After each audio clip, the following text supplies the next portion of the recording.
নমস্কার। আজকের গল্প গোঁড়ামি নিয়ে। অনেক মানুষই আছে ধর্মের নামে গোঁড়ামো করে থাকে।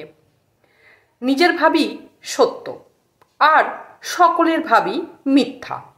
এ ভাবা কিন্তু একদম ভালো নয়।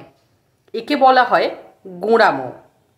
নিজের ভাবকে ভালোবাসা অবশ্যই ভালো, কিন্তু পরের মতকে ঘৃণা করা একদমই উচিত নয়।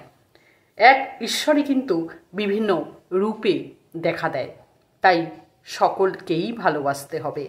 একজনকে ভালোবাসবো আর অন্যদের ঘৃণা করব, এটা করা উচিত নয়। এই রিলেটেডই একটা ছোট গল্প। গল্পের নাম ঘণ্টাকর্ণ। একজন লোক বহুদিন ধরে শিবের আরাধনা করেছিল। তার ভক্তির জোরে একদিন শিব ঠাকুর নিজেই এলেন তার সঙ্গে দেখা করতে। এই লোকটি ছিল বড়ই গোঁড়া। সে শিবকে পুজো করত বটে, কিন্তু বিষ্ণুকে তার মোটেই পছন্দ না। শিব তার মনের অবস্থা বুঝতে পেরে তাকে বললেন, দেখো বাপু, গোঁড়ামো ভালো নয়। গোঁড়ামো ত্যাগ করো। যে শিব সেই তো বিষ্ণু। এই বলে শিব চলে গেল। যে শিব সেই বিষ্ণু, এ কথা শিব বলে গেলেও লোকটির মন থেকে কিছুতেই বিষ্ণুর প্রতি যে বিদ্বেষ ছিল সেটা গেল না। তার কিছুদিন পরে শিব এসে আবার দেখা দিলেন। এবার শিবের হরিহর রূপ। শরীরের আধখানা শিব মূর্তি আর আধখানা বিষ্ণু মূর্তি। শিবের এই মূর্তি দেখে লোকটি ভারী বিপদে পড়ল। শিব তার দেবতা, শিবকে পুজো না করে সে থাকতে পারবে না। অন্যদিকে আধখানা মূর্তি যে বিষ্ণুর।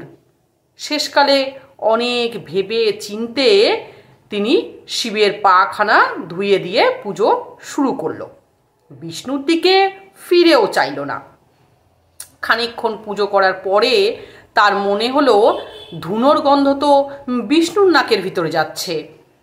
সে কিছুটা খানিকটা তুলো নিয়ে সেই বিষ্ণুর নাকে গুঁজে দিল, যাতে তার ধূপ ধুনোর গন্ধ বিষ্ণুর নাকে না যায়।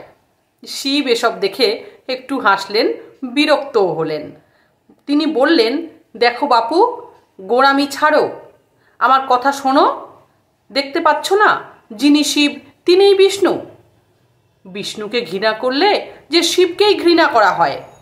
শিবকে তোমার ভালো লাগে পুজো করো, তাতে কোনো আপত্তি নেই, কিন্তু অন্য কোনো দেবতাকে তুমি ঘৃণা করতে পারো না। কেননা একজনের মধ্যেই তো দুটো রূপ রয়েছে, শিব এবং বিষ্ণু। শিব তাকে অনেক করে বোঝালেন, কিন্তু সে কিছুতেই তার গুঁ ছাড়বে না। লোকটির মনের অবস্থা দেখে শিব একটু বিরক্ত হলেন। তারপরে তিনি চলে গেলেন। কিছুতেই সে তার গোঁড়ামো ছাড়বে না, বরং গোঁড়ামো দিন দিন তার বেড়েই চলল। একদিন সে রাস্তা দিয়ে যাচ্ছিল, শুনতে পেল একজন পথিক বলছে, হরি বল, হরি বল। আর যায় কোথায়? লোকটি অমনি লাঠি নিয়ে সেই পথিককে তাড়া করল।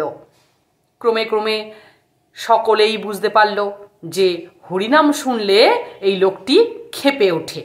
তারপর তাকে যেখানেই দেখা যেত সেখানেই ছেলে বুড়ো সকলে হরি হরি করে ডাক দিয়ে উঠত।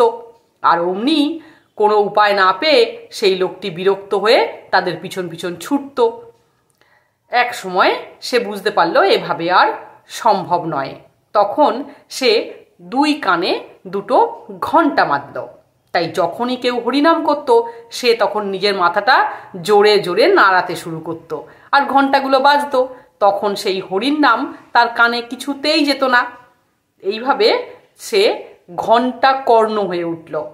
তবুও সে হরিকে কিছুতেই মানবে না, এই সেই গোঁড়ামো ছাড়বে না। শিব তাকে অনেক বোঝানোর চেষ্টা করলো। যেহেতু শিবকে সে খুবই ভালোবাসতো, তাই শিব তার ভক্তকে ছেড়েও দিতে পারছিল না।